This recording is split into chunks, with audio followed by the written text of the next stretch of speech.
आपकी विदेश नीति क्या है? अभी एक एप्स्टीन फाइल की चर्चा हो रही है पूरी दुनिया में। देश का अपमान है मान्यवर बात कर लें विदेश नीति की। विश्व गुरु बनने की बात करते हैं प्रधानमंत्री जी, पूरे दुनिया में उनका डंका पीटा जा रहा है। हमने देखा किस तरह से अमेरिका से भारतीयों को हाथ में हथकड़ी पैरों में बेड़ी बांध के अमृतसर पहुंचाया गया। हमने देखा कि किस तरह से सीज फायर के लिए कम से कम 70 बार अमेरिका का राष्ट्रपति ट्रंप कह रहा है कि उसने ट्रेड डील की धमकी देकर सीज फायर कराया, ट्रेड खत्म करने की धमकी देके। हमने देखा कि किस तरह से चीन यह कह रहा है कि वो सक्सगाम में निर्माण कार्य करेगा और आपकी पार्टी के दफ्तर में उनके प्रतिनिधि मीटिंग कर रहे हैं।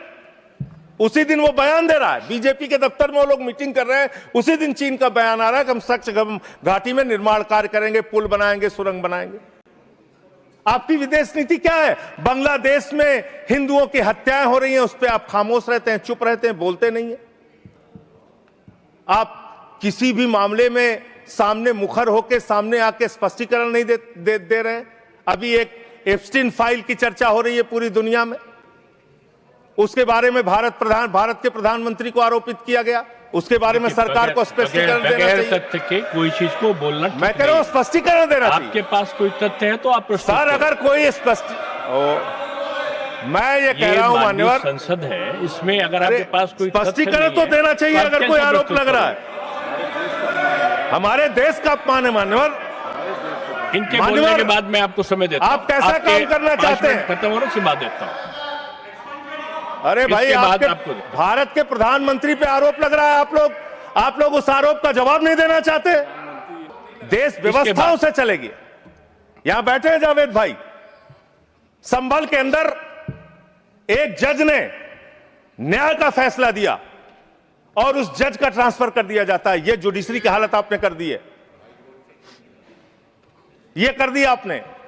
इस तरह से एफआईआर दर्ज करके लोगों के दबा के, लोगों के अधिकारों को छीन के, हमारी पार्टी के तो खैर पीछे ही पड़े हुए हैं आप लोग। चैतर बसेवा एक आदिवासी नेता हैं, उनको गिरफ्तार करके आपने 3 बार गुजरात के अंदर जेल में डाल दिया।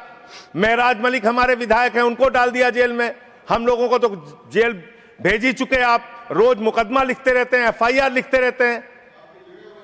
सोनम वांगचुक को अभी भी आपने जेल में रखा हुआ है। तो एक के बाद एक लोगों को, विपक्ष के नेताओं को जेल में डाल के आप कैसे काम करेंगे?